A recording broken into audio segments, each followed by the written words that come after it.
പ്രസിഡൻറ്റോ vice പ്രസിഡൻറ്റോ prime മിനിസ്റ്ററോ വരികയാണെന്നുണ്ടെങ്കിൽ complete അതിൻ്റെ ഉത്തരവാദിത്വം ജില്ലാ കളക്ടർക്കാണ്. ഡിസ്ട്രിക്ട് മജിസ്ട്രേറ്റ് എന്ന നിലയ്ക്ക് ജില്ലാ കളക്ടർ ഉത്തരവാദിത്വമാണ് അത് സ്മൂത്തായിട്ട് കൊണ്ടു കിടക്കുക എന്നുള്ളത്.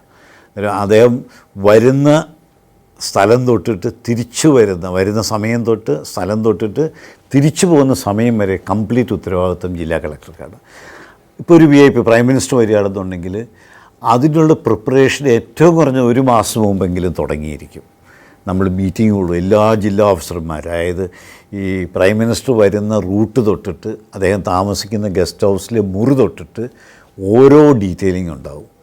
ആര് അദ്ദേഹത്തിന് എങ്ങനെ ഭക്ഷണം കൊടുത്തിരിക്കും, ആരാണ് ഈ VIP മൂവ്മെൻറ്റൊക്കെ വരുമ്പോൾ തീർച്ചയായും പ്രൈം മിനിസ്റ്റർക്ക് വരുമ്പോൾ അദ്ദേഹത്തിന് കൊടുക്കുന്ന ഫുഡ് 2 പേര് ടേസ്റ്റ് ചെയ്യും.